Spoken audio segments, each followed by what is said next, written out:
Alright, let's hit the refresh. And let's hit... I think we're live. Yes, you can have ice cream. Let's see. Oh, there we are.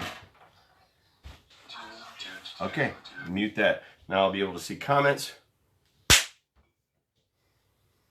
We got a red dot. Welcome back to Akron's hottest and fastest growing show, 3 Throw to Go. I'm your host, Hank Forrester, coming to you live from Stakeout Studios right here at 3 Throw to Go headquarters. Also home base. All right, so right now everybody's having discussions and debates and reactions to COVID-19 as well as the flu and comparing and contrasting and all this stuff. Just so you know where I'm at with everything, I started monitoring this it was roughly about 2 months ago, 6, 7, 8 weeks ago. And the first time I raised not necessarily a red flag, but just a little cautionary, hey, is right around like February 8th, I think. But I didn't want to put it on 3 Throw to Go. I put it on my personal stuff. I said, hey, y'all might start paying attention to what's going on over in China. This is the early part of February, and I got laughed off the grid, like a lot of people are right now. And now we've got this phenomenon happening all across the globe, and it's happening here in the U.S.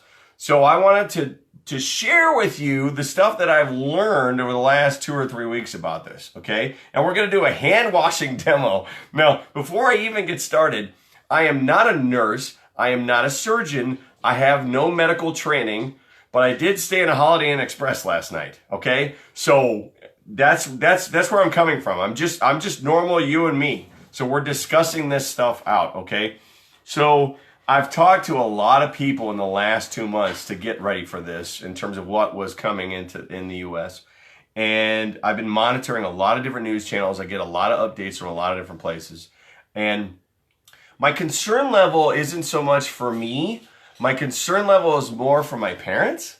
So when I look at the mortality and the way that this is affecting people, I look at my parents, and they're in their upper 70s. Well, she's about to be 75, so she'll smack me if she sees this. And my dad's in his 80s, and my dad is a lung cancer survivor and a heart, he had a quad bypass. So my dad is like squarely at risk if this thing pops off, all right? Now, we're hoping it doesn't, right? But I wanted to talk to you guys about the preventative measures that I've been told about.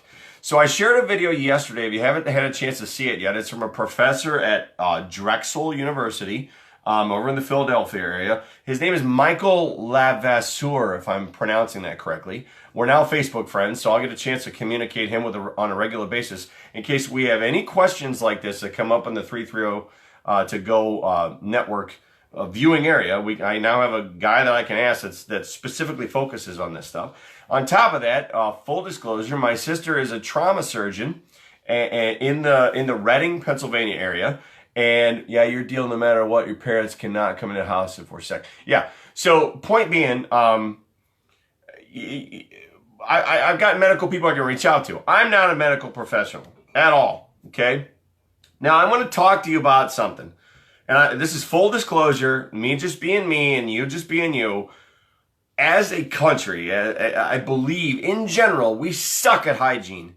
And I don't think it's on purpose. I think we're just very casual about it. And I think that, the right word would be casual and lazy, okay? I'll give you a perfect example.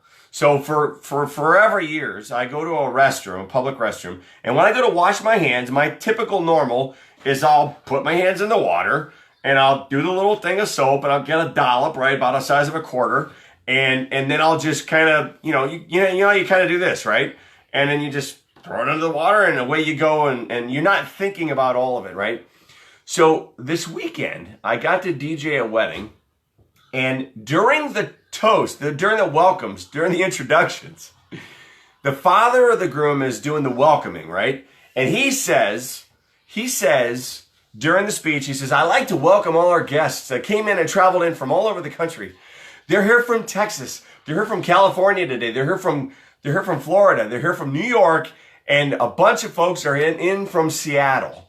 And I'm standing behind my DJ booth and I'm thinking, what? So like, there's people from all over the country that are all in like these hot spots that are all in this room right now. And I'm thinking to myself, okay, no big deal. I'm in a capacity where I'm serving them and I'm not like interacting with them per se. Okay. But at the same time, I went to go to the bathroom. All right. Now, women, maybe you know what I'm about to share. Men, you know exactly what I'm about to say. All right. So I go to use the urinal. Okay. Which my sister gave me a lecture earlier, and she said, if you only knew the spray that happens in a men's restroom, guys, full disclosure, some of the stuff we're going to talk about is gross, and that's okay. We can do this. We're adults, right? So she basically said, when you go to the restroom as a man and you're using a urinal, that spray is basically going throughout the whole room within a 6 to 10 foot area. So it's getting on the urinal, it's getting on the handle, it's getting on your clothes, it's getting all over the place. Unless you're like specific pinpoint, like right in the hole, and like it goes away. Okay. So I'm consciously thinking that I'm using the restroom. So think this through. Okay. I go and I flush the toilet, right? Because this isn't a touch free. I'm not going to name the place, but it's not touch free. So I flush the toilet. Now I've just touched the handle of the restroom urinal. I then go to wash my hands. Okay, I'm washing my hands, so I turn the water on. I get my hands wet like I always do. I put the soap on, and then I wash my hands. Now what? I'm literally going and going to turn off the handle that is probably completely contaminated by however many men have touched that handle, right? So I'm thinking, what do I do here? So I like grabbed a paper towel, and I turned the handle off. What are you doing? Your forehead's cut off. It's okay. I don't need my forehead. I'm good. Thank you, daughter. She's my filmography expert. So I grab a paper towel and I turn the handle off. Okay. So I then throw the paper. I wash. Dry the paper towel. Throw that one away. Grab another paper towel. Dry my hands, and then I go to leave, and I'm staring at that door handle, and I'm thinking, how many people have touched that door handle that didn't do a good job washing their hands, and now I'm about to grab that and recontaminate myself. So I literally, like, all these things just in a 3-minute interaction in the men's restroom, I'm thinking consciously, because of everything going on, all the contaminants that I'm coming into contact with right in the men's restroom. All right. So let's talk about hand washing. All right. I suck at it personally. And right now I'm going to do a little demo, and I've been told, I've been watching all these videos. I've been sharing all this information. And you're supposed to wash your hands for 20 to 30 seconds. What? 20 to 30 seconds? That's like how long they tell you to like chew food and stuff and brush your teeth. And I'm thinking, okay, now everybody's criticizing everybody right now. Well, what the hell is wrong with all you people? Why haven't you been washing all your damn hands for all these years anyway? Okay. Because I'm telling you again, as a community, as a society in general, we are lazy and we just aren't really good at hygiene. All right.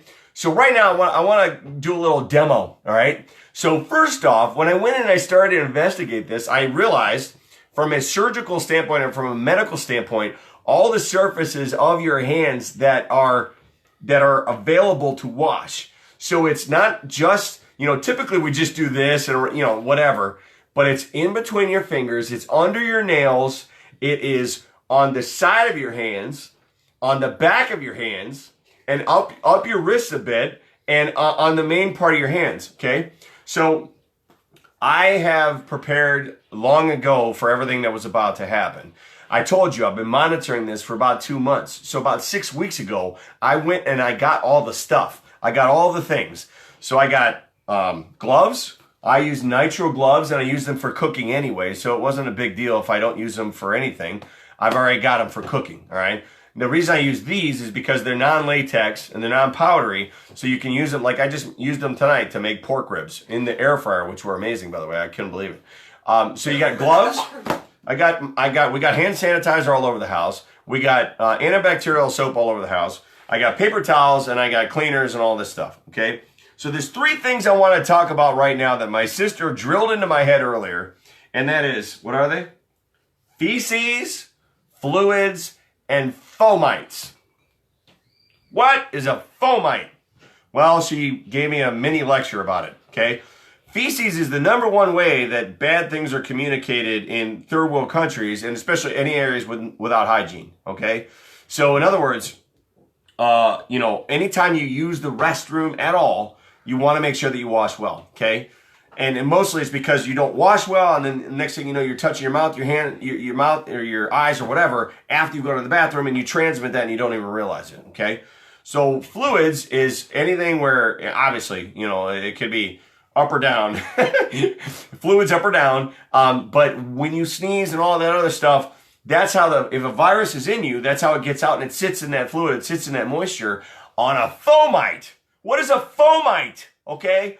A fomite is any surface where a virus can sit outside the body and live, and be able to live for 8, 9, 10 days, whatever the period is, as long as the temperature is correct, okay? For example, when you sneeze into your sweatshirt arm, everybody's telling you, sneeze in your arm instead of your hands.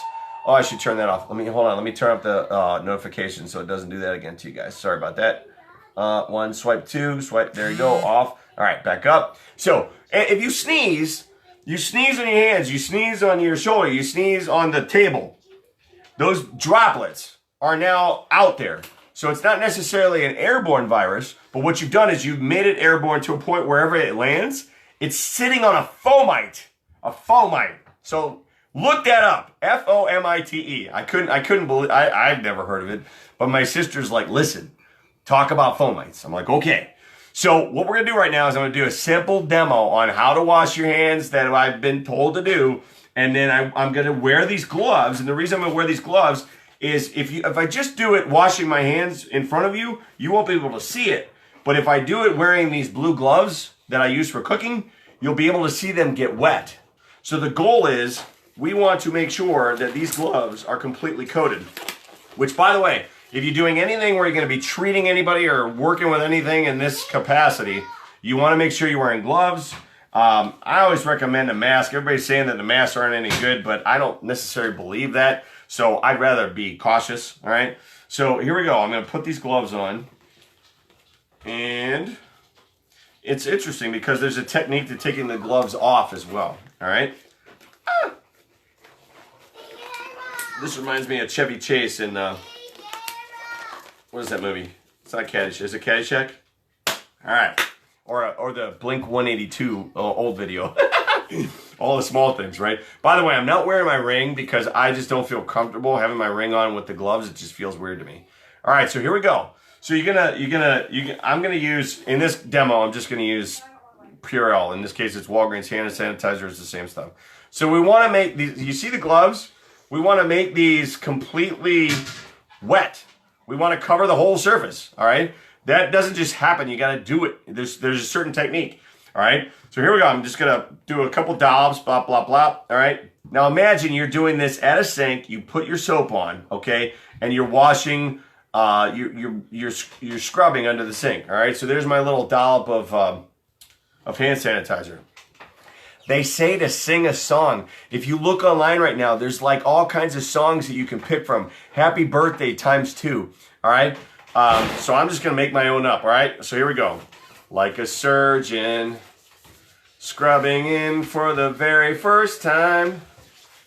Like a surgeon, I can make my hands divine. All right, so see what I'm doing there? I'm going in a circular motion behind the back side of the hand. Circular motion behind the back side of the hand. Then I'm doing the palms. Then I'm going in between. Look while I'm doing that. I'm scrubbing in between the fingers. And then the last thing you want to do is you want to get under your fingernails, which I never thought about doing that, is getting under your fingernails and getting that soap under there. All right? So now if you can see that, my hands are now wet and completely coated. I feel like I'm making some kind of a weirdo video, okay? So the hands are completely coated. Now watch. Here's the technique to remove gloves, okay? To not contaminate yourself. What you do is whatever hand you want to use to start, you take the bottom of the glove, you pinch and you hook.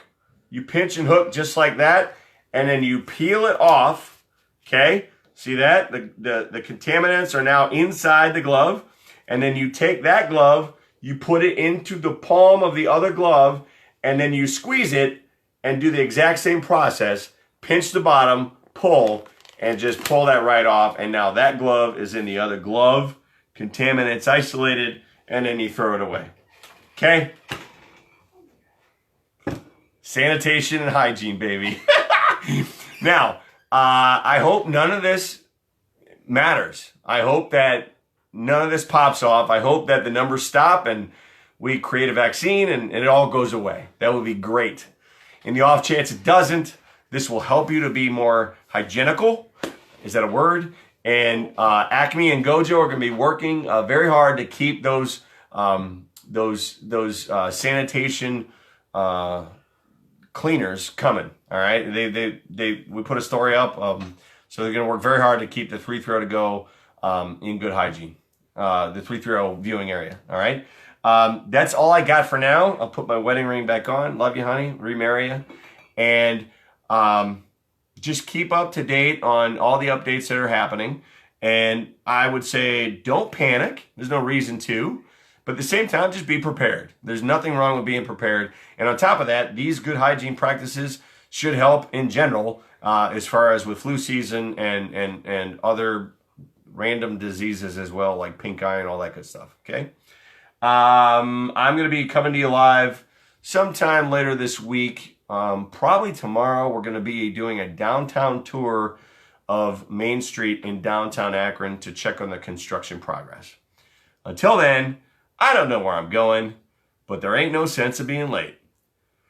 Take care, folks. Have a good night, everybody. And everybody out there, say good night, Shirley.